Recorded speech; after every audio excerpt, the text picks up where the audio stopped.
Hi, friends, and welcome to Life Intended, the podcast for women on a journey to take ownership of their own lives. We're your hosts, Kelly Berry and Sadie Wackett, leaders, coaches, friends, and women on our own journeys of self-leadership. Here, we don't believe women need to be fixed. We believe they need to stop seeking permission and start leading lives that they choose and they design. Life Intended is about unlearning truths that have been handed to us and start trusting your truth and living in alignment with what matters most. Each week, we're bringing you bold, honest conversations that challenge the stories holding you back, help you uncover and step into your own voice, your own purpose, and your own power. From inspirational guest interviews to unfiltered chats between the two of us, you'll leave every episode with insights, tools, and the kind of encouragement that sticks. This is your space to wake up, break free, and lead the life you were always meant to live. Let's get into it. Today's guest is Dr. Lauren Hodges. Lauren is an expert in human performance sciences, an award-winning learning designer, author, and owner of Performance on Purpose, a global training and coaching company focused on the intersections of leadership and human performance. She lives in Satellite Beach, Florida, with her husband and two teenage boys. Hi, Lauren. Welcome to the podcast. Hello. Good to see you again. Yeah, thank you so much for being here today. I love what you do at the intersection, I'll say, of like my personal and professional interests and kind of area of expertise as well. So I think it's truly such important work. So I would like if you could just start by telling us a little bit about your story. Like, how did you get here? Yeah, absolutely. Yeah. And we do have so much in common. It is amazing all the intersections between the work that we do. But the long and the short of my career has been I've been in this industry for a while now, over 15 years, I want to say. And I started more in the fitness side, well being side. I kind of had two roles that neither felt quite right. My formal education is in education, actually. It's a doctorate of education in curriculum design and alternative learning methodologies. And so learning design is kind of in my academic background, and then all of my certifications and my passions and interests and all of my side jobs as I was going through the doctoral program and master's program was all in the fitness well-being space. And neither was quite fulfilling. When I finished the doctorate, I was teaching at the university level and just not in this subject at all. And I just felt like something was missing. So to fast forward quite a bit, I started to work in the corporate well-being space. I did some, just freelance work for a long time. So maybe about 10 years or so, I started to freelance and started to apply both of those areas of expertise and found that there was a nice little niche there for me. And so I started to build learning experiences for the global leaders in that space of corporate well-being and human performance. And that's where I really ran into the world of human performance sciences, which unlocked a whole lot for me. Kind of just a lot of things clicked, that the learning sciences, the cognitive sciences, performance psychology, and then the well-being world were really kind of one, and it was an emerging field at the time. And so in 2019, December 2019, I started Performance on Purpose with a friend of mine. And this has kind of evolved to where it is today. So I still freelance a little bit, but most of what we do is do training and coaching programs, and still looking at those intersections between that ability to perform at our highest potential of human performance, and then our ability to lead effectively. And to your point in the intro, which I love, self and lead others. So in our personal and like you said, I love what I do because it is in the intersection of what I'm passionate about and then what I am very lucky to earn a living doing. So it's kind of the high level arc of how my career has evolved over time. Yeah. So for those that aren't aware, can you explain what is human performance sciences? What does that entail? Yeah. So it has become a bit buzzy, which is a great thing. I think, the Hubermans and the Peter Attias and the Gabrielle Lyons and all the, the Whoop, devices have really kind of elevated it, but it has been kind of a blend of multiple fields for a long time, way back, in the 1980s and 90s. There was two men, Dr. Jim Lair, Dr. Jack Grapple, just as an example of two people in the industry who really they were kind of the foundation of that industry. They started to look at the intersections between things like our physical, our mental, emotional, emotional and our spiritual management of our energy and our well-being, and how they all intersected to elevate performance in the sport of life and in the sport of business. So they were testing this out on athletes at the time, kind of borrowing from that performance field, and then really starting to see tremendous results. So I would say that they arguably are kind of the founders of the field. But to define the field, it is kind of a myriad of different research areas like sleep sciences and nutrition and exercise and movement. The idea of what is known as logotherapy or purpose, having clarity and alignment in that area, private voice, inner voice, storytelling. So the mindset part of the world. So the Carol Dwecks of the world, the growth mindset space, and then cognitive sciences, focus and attention, and then emotional well-being. So it's the intersection of all of those areas. So it's almost like I kind of identify personally as a bit of a generalist in those areas. I wouldn't say I'm deeply an expert in any of those fields, but generally we're looking at the intersection of all those fields and how it relates to performance. And when I say performance, it's not just do you win games or lose, do you make a lot of money or not? It's like how we show up as our best in the different areas of life that we consider priorities for us. So I hope I don't know if Mhm. that would be what everyone would define human performance as, but to me, that is the definition of that body of research. Yeah, it seems so crazy to me that it took until like the 80s and 90s for the realization that the things that you just mentioned, that you just ran through, impact how we show up. It's almost like what were they thinking about before then?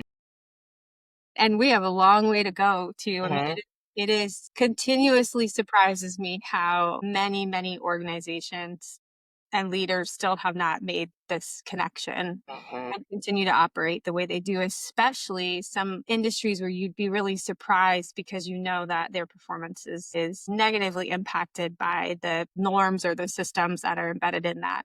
I'm just thinking of, banking, Wall Street Mhm, investments, those like just nonstop, high stress, high demand environments where there's very little sleep and very little time for recovery, and what that's possibly doing to their performance. And anyway, it's amazing to me how far we have to go in this space mhm. as well. Yeah, yeah. And long-term health effects and all of that. I think you posted on LinkedIn not too long ago about sleep and the impact of sleep on performance. And, I think we all know sleep is important, but I do think that there's a huge disconnect in like, especially corporate and or bigger businesses and how that affects well, I guess we'll call it the bottom line, but how it affects like decision making, mistakes, you had a lot of stats in there, but it's kind of crazy just when you think about it, what poor sleep over time, over like a big population in your company can do. Yeah, it really is. And actually, the person that I consider the authority in this space, her name's Dr. Els Vanderhorn, and she is the one who I kind of get a lot of my great statistics on sleep and the impact, to your point, on business performance and bottom line. It is incredible. And that's just one area Mhm, of our performance that we could look at and say, wow, this has an immediate impact for better for worse on how we show up. I know for myself, I'm just an absolute wreck on a poor night's sleep the next day, decision making and focus and really commitment to the mission of the business. I'm much further away from it and more disengaged. And that's just one area, and mhm, you think about nutrition and you think about mhm. movement and exercise, and not just those areas, but even like management of devices and how we manage our calendars. What are those operational norms that we have either as business owners or in bigger organizations that are kind of driving these behaviors that we know don't work, but yet we still haven't looked at it Yeah, on that larger yeah. scale level. Yeah. To your point on sleep and being a wreck. So I have a toddler. We are 1 month into a toddler bed transition. I have not, it is not going all that well. We'll just say that. But, I'm a month in of I haven't had a full night or a solid night of sleep. And so that is affecting the ability to like go to the gym, to get to the gym, to work out. It's affecting my mood, my irritability, and I have feel like I have less time to do the things that I need to be doing, so then I feel behind. It's just like this kind of, yeah, it's a domino effect. And when I'm lucky that I'm not, like, showing up at a job that's not really, like, giving me any space for that. I'm in total control of my schedule, and I still feel that way. So, I can only imagine if you're, like, showing up to corporate America and you're trying to act like you don't have a family or you don't have kids or, everything is good, how just, like, mentally exhausting that would be. And so when you just made me think of something, which maybe we're putting the cart before the horse on the conversation. But to get to like some action on what to do there, when I only coach a few people at this point, and but the team coaches, we've coached hundreds of people, and one of the things that is a lot. It's not surprising, but it's maybe frustrating is the word. Is maybe sometimes we know this, and then we don't take certain actions to design days that are better suited or more aligned to this kind of these high performance, let's call them like habits and behaviors. There's nothing you could do about a toddler that doesn't want to sleep. So it's almost like Mhm, a wave you have to ride for a little while to mhm, season. But the example I'm thinking of in my head is this was 2021, I think. I read a great book called Free Time by Jenny Blake. I think I was sharing that book with you maybe in a previous conversation. But anyway, she just made me start thinking about the systems that I have in place as an organization, as a team. There's a lot of mhm. us parts, a lot of calls, meetings, and we're global. And so there's Asia Pacific to worry about and time zone shifts. And I realized that I was being very reactive in how I was managing my calendar, just sort of plopping things wherever it was more convenient for others. And that was preventing me from getting a good night's sleep or exercising and really eroding my mood more than anything. And so I started to take better control over the calendar. And that helped me design a little bit better of a system. I know not everyone has the luxury of Yeah, autonomy, but those conversations, even with your team, could be massively important. Even small shifts like let's take this 30-minute meeting and let's turn it into a 20-minute meeting and be really focused instead of having 100, you know, chats and windows open, and get to the meeting so that I have 10 minutes to breathe and get up and move and have a healthy snack or whatever. And those small changes yield really big results. So even on a, I don't know, yeah. knowing and doing level, there was a small change that made a huge downstream impact for me. Mhm. Yep. Yeah, I do wanna talk about all kinds of things like that because I have lots of questions. But I guess I would like to ask more about, like, in the human performance and the work that you all do with your training, what are a lot of when a company comes to you and says, "We wanna work with you, these are the problems that we're seeing," or, like, what are they noticing? What are they wanting to solve? What do those symptoms look like? Different companies come for different reasons. Sometimes it is for some sort of performance concern. Somebody's not maybe meeting their KPIs or delivering on, maybe a sales goal. And so they come to us looking for a unique take on that. And they know that we sort of operate in a leadership development and executive coaching space that has that foundation of human performance sciences. And they're like already champions. They see the relationship. And so that would be one reason. So it's traditional performance issues or traditional leadership development. Hey, we want them to be high performing leaders. We like this spin, so we're going to take this on. A lot of the time they come to us because, you know, the reality is right now, most American workers, anyway, I could speak for them, are overworked, under resourced, understaffed, and they're experiencing a situation where the demands that they face are exceeding their capacity to manage it. And so they're in that disengagement or burnout mode. And then the leaders are looking for solutions, whether it's in training or coaching, to not just train their leaders, but to scale that. So, we have different services that could do both. But I would say most of the time they're coming for us for one of those reasons, or they're just, like I said, generally interested in developing leaders. And this is just one area that they feel is important, kind of in a whole human approach to leadership development. Okay. And so when I guess to speak to some of those specific problems, like if it's a performance problem, or I'm thinking more of the like, we have a problem we want to fix rather than, we'd like to basically invest in our team. Um, what is your approach for like diagnosing or figuring out like how do we figure out, is this like a human performance issue, or is this a like training issue? Is this a just not right fit? Like, what does that look like? Well, that's a bit of a can of worms question. And the reason I say that is, and I have a friend, I know you know her name, Jen Fisher, the former chief wellbeing officer at Deloitte. And her position on this is it's almost always a systems issue. People come to you for an individual or team consideration. Hey, we're not performing like we should, or whatever it is. But the reality is they sort of have to face the truth of this is a bit of a broader conversation. So we take a bit of a holistic approach where we do a needs analysis and we have individualized performance assessments and things like that to help.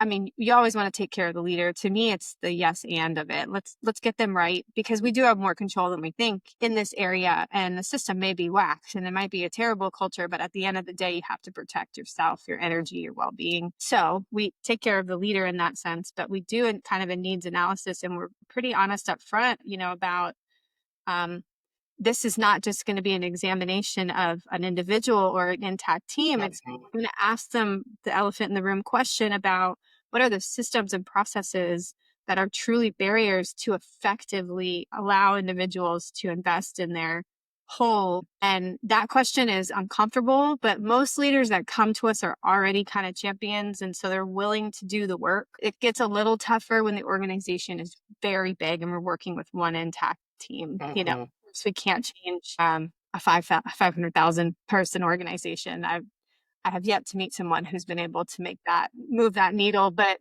we're still working within that system to at least improve the quality of life for everyone at work and at home, you know, working on it's almost like we're widening the aperture and narrowing it on the system and on the individual the whole time. And so I don't know if that answers your question, but that's sort of what Yeah. we evaluate progress as it comes. The harder needle to move, of course, is the system. Those norms are just fixed, and there's just a deep belief that this is just the way we do things and how could we change it. But a lot of companies are really willing to make those changes, and also the leaders that are really invested in themselves personally over time, they're training rising leaders to feel the same way and kind of pushing the narrative and the norm. And so Mhm. over time, the culture starts to evolve into that kind of direction. Yeah. So to speak to the women, the work around women, do you notice like more of these symptoms of poor management of the human performance things? Do you notice that more in the women that you all work with than the men? Do you notice they have more challenges, or what does that dynamic look like? I mean, I've tried to be careful not to have a bias here. I prefer working with women leaders specifically because of the data that suggests that they are statistically more likely to leave the workplace, Mhm. statistically more likely to turn down senior leadership positions, more likely to have experienced or experience at some point burnout.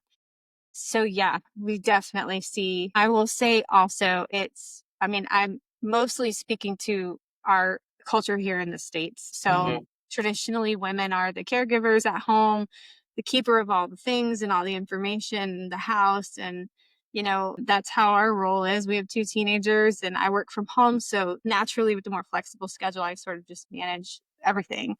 And that cognitive load can become really significant for most women that we work with. And of course, there's the systemic kind of inequities with women in the workplace too. So, yeah, kind of piling all of those sort of demands and stressors. Yeah, for sure. The women that we work with tend to be the ones who are at a higher, I would say, risk of performance issues, burnout, leaving, having challenges, et cetera. But also, on a more positive note, the more open and willing to see that broader picture and kind of make change. I wouldn't say that the men we work with don't. I mean, that's certainly not what I'm trying to imply. Just, Mhm.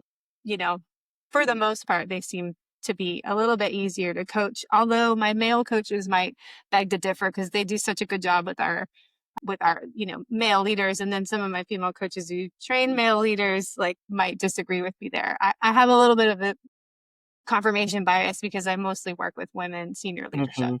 Yeah.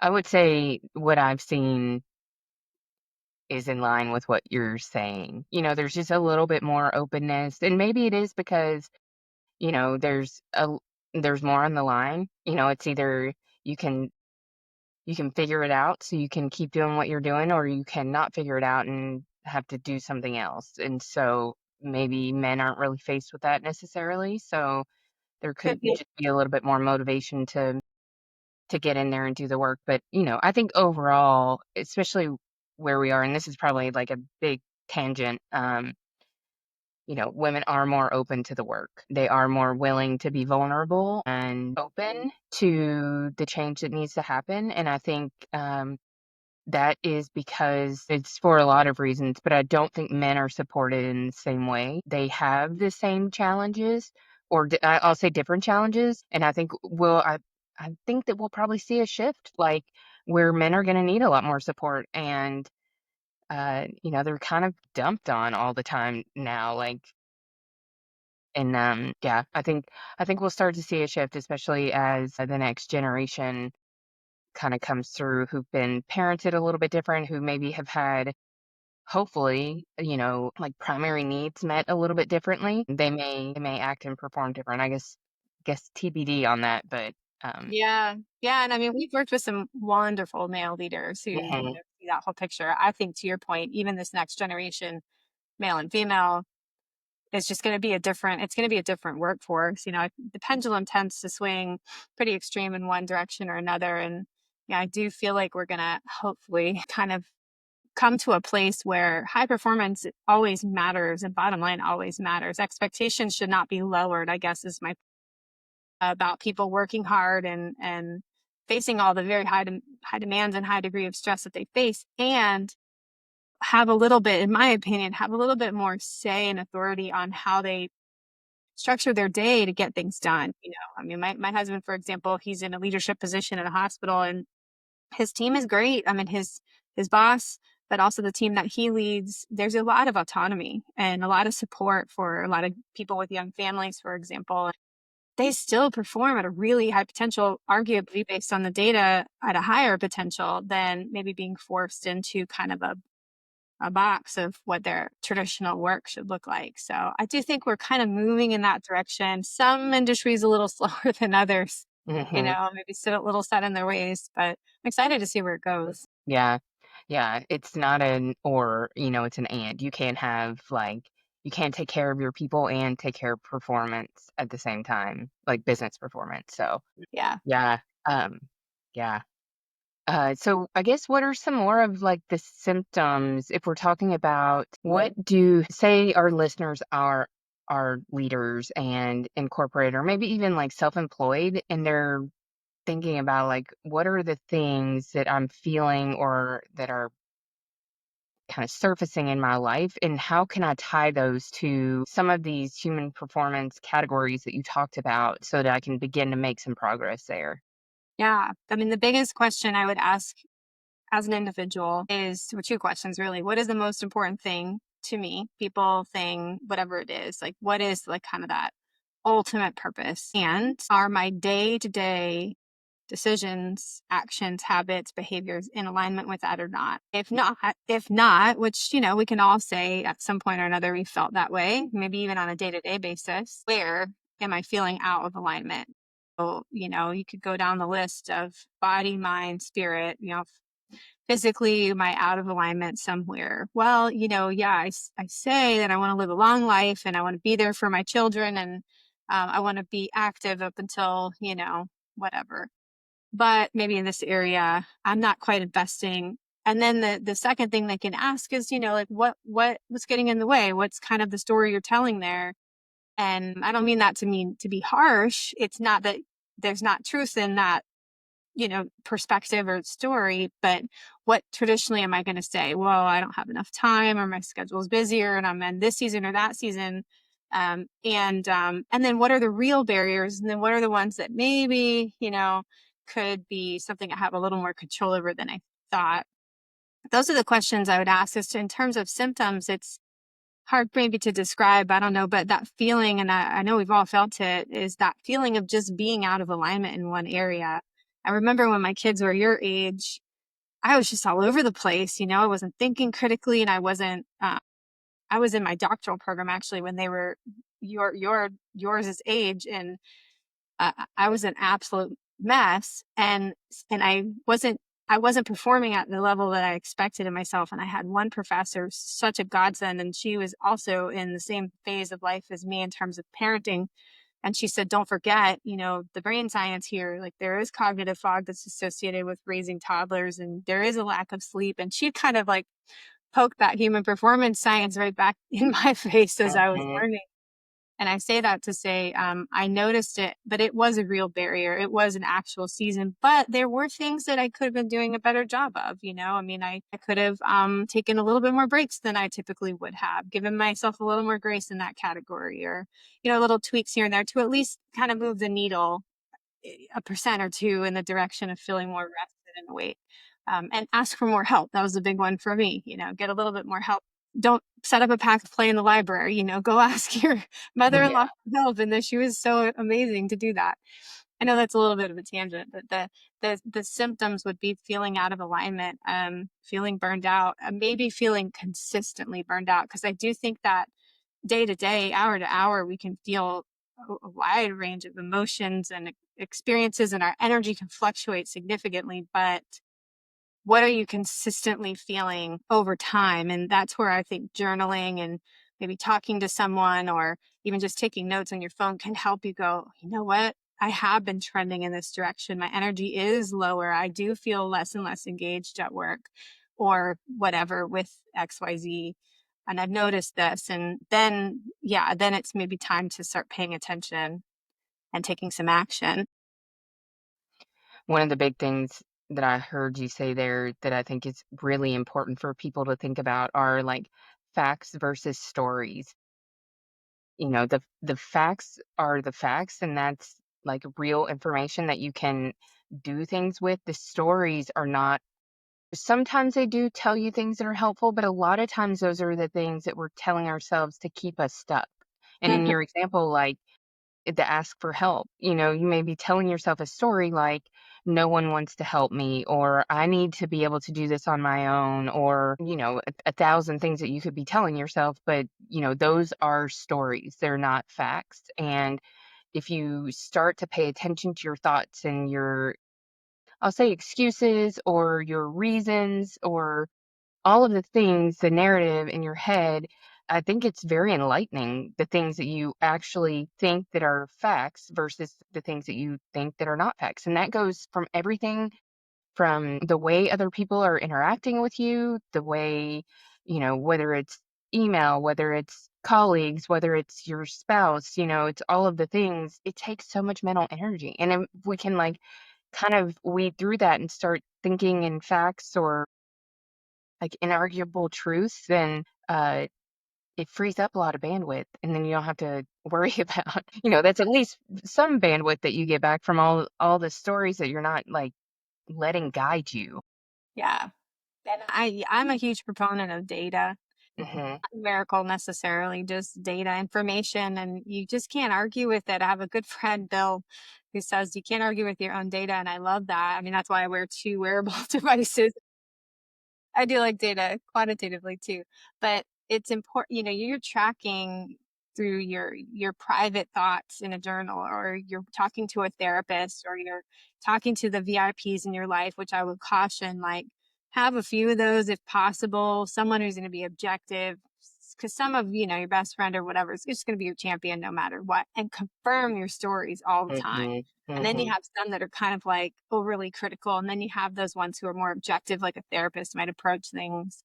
Having those VIPs, and you start collecting that data, and it's really interesting. I will never forget when I used to have this powerful story that I'm a business owner. I can't take off. I mean, I get what I put in, and you don't understand. I used to tell my husband, you don't understand, my kids, you don't understand. And I had no real boundaries with the business. And I was saying it was because I was a startup. I'm a startup. So, and there's truth in that. You have to hustle when your company is younger and growing. Revenue is king. So have to get, but I'll never forget, I was at my son's soccer practice, and what I would do is I would go to work, and he would come home, and I would take him to soccer, and what would I do? Get right back on the laptop, and I would work through practice. And I remember one time there was some scrimmage, and he came back in the car. He was so excited. He had had this great goal and I missed it. And he was so upset with me. He said, "Why are you always working? You're always working." And I fired back to like a 10-year-old. "You don't understand. I own my own business. I'm not like daddy. I don't get to clock out." And I just heard it. I was so convicted. I was so embarrassed. And I was like, you know what? This is ridiculous. I'm missing these moments. Not that and so get back to the pendulum swing, not that I never looked away from a soccer practice again. They could get, Mhm. quite, repetitive. But I started to create more boundaries and tightness around, I'm going to go walk during practice and maybe I'll Mhm. listen to a podcast. And that way I can kind of keep an eye on the field, but I'm also still kind of investing in the other areas of work that aren't me staring at a screen. And everything changed after that for me. That one story actually led to what I was telling you about before, examining my calendar and all that. But gosh, your mindset is such a powerful driver of your behaviors. I feel like we get so addicted to the stories that we tell that it's really hard to get Mhm. away from them unless, again, we have data to prove us otherwise. So thank God for Yeah. a year old for me, kind of calling me out Mhm. better than any therapist ever did or Yeah. any friend. Yeah. And I think, when you think about, we're always in motion, right? We're always in seasons of change, and you have to be willing to look around and assess, like, I don't have to make this decision forever, but this might be the best decision for me for now, for where I am in life. And, if you have to, like, walk at soccer practice because you need time to like move your body and you want to be present, you know, you won't have to do that forever, but maybe that's what you have to do in the moment because you do have two kids and they have two different schedules and you're trying to manage everything. I have made decisions like that. Just to go back to like your calendar for work, I've made decisions where, it's like, okay, I'm not doing any meetings anymore on Mondays. I was noticing I wasn't prepared. I was forgetting things. I wasn't showing up well. Time was being wasted. So I just stopped. And it's like, no more meetings on Mondays. I may go back to that at some point, but I don't have to have them right now. And it's actually like wasting more time than it's benefiting. And so I'm making that decision. And, I don't really have any meetings before 10 a.m. And there's a lot of things that I do and I'm able to do, but it helps me like I'm able to be present all morning with my daughter after she gets up before she goes to school. I'm not like trying to rush her out the door and go sit at my computers, just things like that. But remembering, and a lot of it's reminding myself, like, my life isn't going to be this chaotic forever. I am in a season. I do have to kind of just like get through it. But I think that that's a really valuable thing to think about, especially, women our age who have children of all different ages and now are becoming caretakers for their parents. There's a lot of things to balance. And so if you think that this is going to be the situation you're in forever, sometimes that can be really hard to like face or be able to like have the gumption to like get through. But if you think of things, okay, it's a season, like I just got to do this one change for a little while and then I'll reevaluate. Yeah. Yeah. And I was thinking earlier, business performance, you had said about business performance, just giving an example of the power of this mindset part and also these small changes. I mean, because we're talking about, personal examples of boundaries and whatnot, but it has real impact and kind of downstream return on investment to think about these things from a business perspective too. There's a CHRO that she leads a massive company. This is like a $2 billion company. So safe to say the demand on her extremely high. Her work ethic is really, really very traditionally just, I'm going to charge nonstop nights, weekends when we first started. One of the things though, that was something we worked on was she had a monthly stand up privately with the CEO and they would go through things. Sometimes it would be every other week.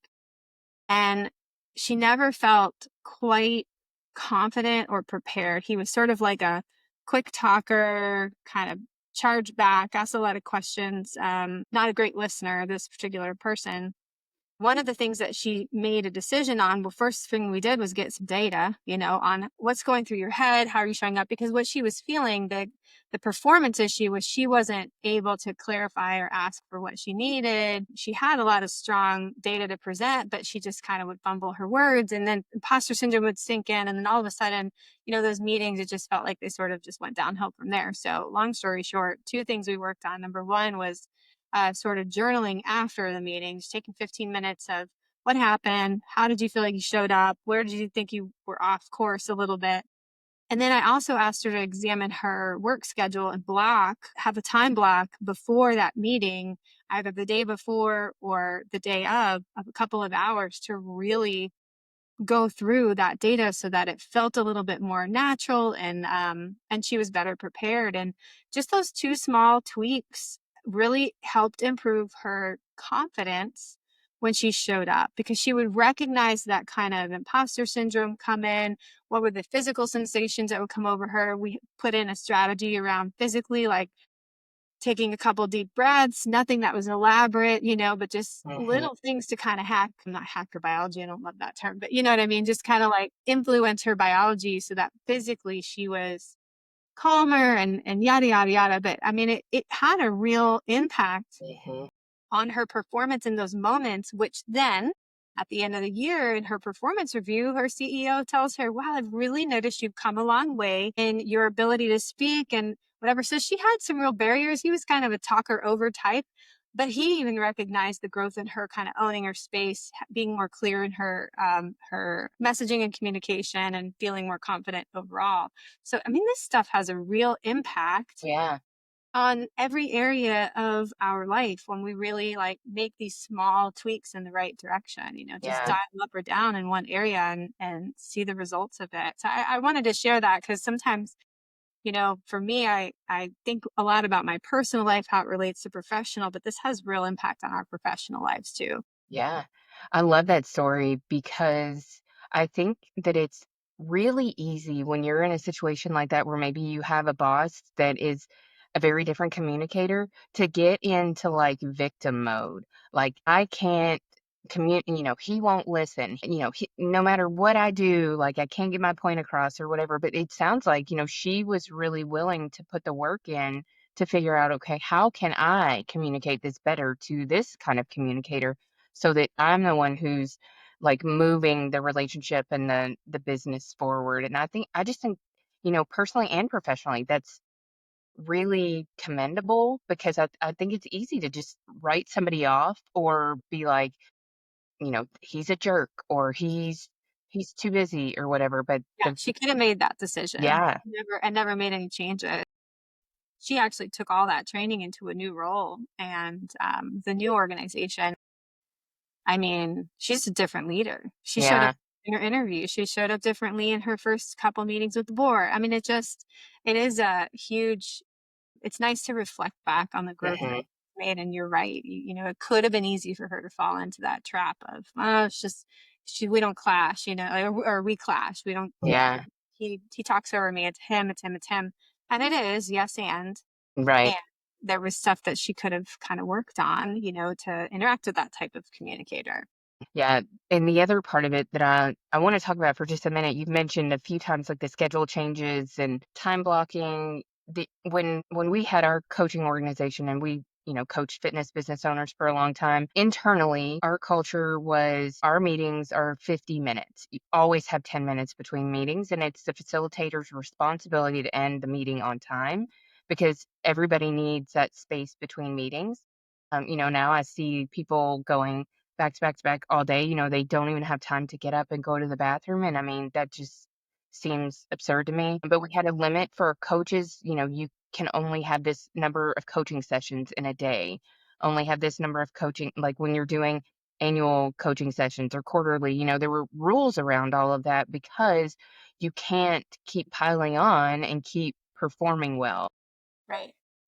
We also had a weekly coaches meeting and our weekly leadership team meeting, and the expectation was that you had the hour before both of those blocked off so that you can prepare. And then we had kind of like this, we called it our weekly operating routine, but at the beginning of and end of each week, there was specific time set for reflection. And I think like those things seem kind of small and, 10 minutes between meetings doesn't seem like a long time, but if you have no minutes between meetings, it seems like a long time.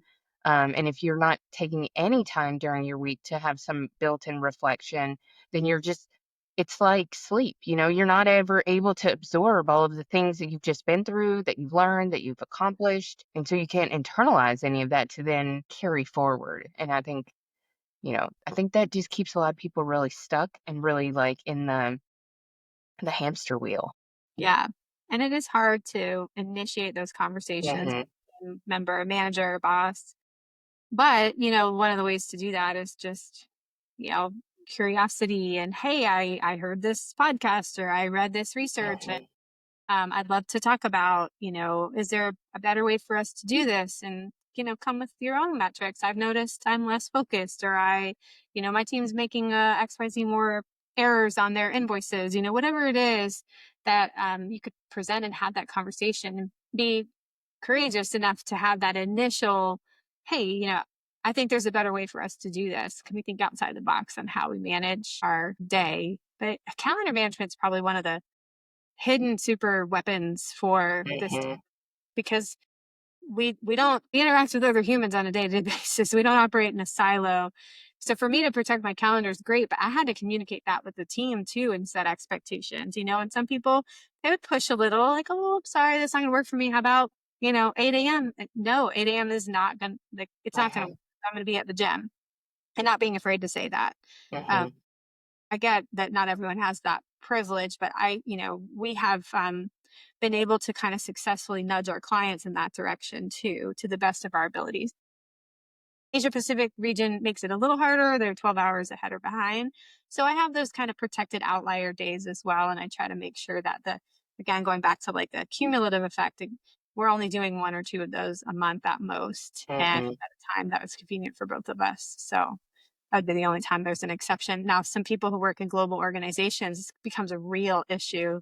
Their work schedules are horrible. So hopefully they're building in time for more recovery during the day, and examples like that. Yeah. Taking large chunks of time and going to the gym and getting their workout, or taking a long lunch, or whatever it is during their lunch breaks, for example, if they do have early and late meetings because they're interacting with people on other sides of the world. Mhm. Yeah, that's tough. Yeah. Well, this has all been great. Is there anything else? I know, so you have a book. I mentioned at the beginning that you're an author, and you have like a stress quiz on your website. So talk a little bit about like where you're going with that and what you're doing. Tell us like the name of your book. I know it's on Amazon. I'll include it in the show notes, but talk a little bit more about that. Yeah. So one of my kind of passion areas within human performance is stress sciences. And I was very lucky 2016, 17-ish, to be, I said, I was in consulting. I was freelancing on a project with Thrive Global, and they were partnered with Stanford Medicine and Accenture. And to make a long story short, there was some really great research coming out of Stanford at the time, on the brains of patients with mental illness. And there was some really, really cool stuff coming out of that. We created a digital program called Thriving Mind that was launched March 2020, actually, in Accenture. And it went on to become the most popular course in their company history. I mean, it was so needed at the time. So the timing was a lot of that success. But I fell really deeply in love with a particular area of stress around neurosciences of stress in the brain, and how we all show up very differently when it comes to our thoughts, our behaviors, and our emotion under stress. So we call them our stress personalities. And so the book is almost like a choose your own adventure, where you kind of learn a little bit about the basics of stress sciences, how the stress personality kind of forms, and then it goes into sort of like the 8 different stress personalities. And the reader, I'm hoping, is just sort of flipping to the ones that they feel are most aligned to them. The quiz is embedded in the book, but it's also on our website.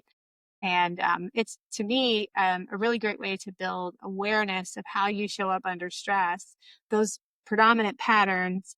And I go into a lot about storytelling, mindset, all of the things we've been talking about today are Mhm.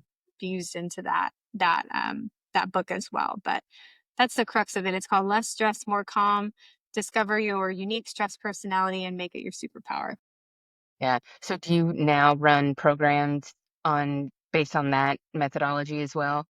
We do, yeah. Our agility program is on that topic and on just sort of resilience in general. We call it agility because we don't just want to bounce back, which is kind of the definition of resilience. We want to learn how to thrive through. And so part of that program experience is getting to know how you show up under stress. So yeah, it's definitely a part of the program. This is just a very extended version of that live in-person program. Yeah. Yeah, I mentioned to you before we got started, I took the quiz yesterday. I was a little surprised. My stress personality is a worrier. I'm a little surprised by that, but some of what I read in the report, I will say was spot on. So, yeah. Maybe you're a couple different ones, and that's the elements of one. I'm a runner. I avoid, procrastinate, push off for sure. And then I'm a worrier, I think, and a negative self talker. Like, definitely that will creep in Yeah. kind of like as a runner up to the avoiding stuff for me. Yeah. But yeah, Yeah. maybe, I don't know, maybe take it another day and you could say Yeah. something different. Yeah, definitely. And I'll include the link to that as well because I love quizzes. I love assessments. I will take all of them because I think they're insightful. And the more that you learn and become aware, or even just if it's something to think about, you don't have to like, live by it, but if it helps Yeah. anyway, I think, It's definitely not the intention of it is here is you, picture of you forever. This is always how you show up. We show up in so many different ways under stress.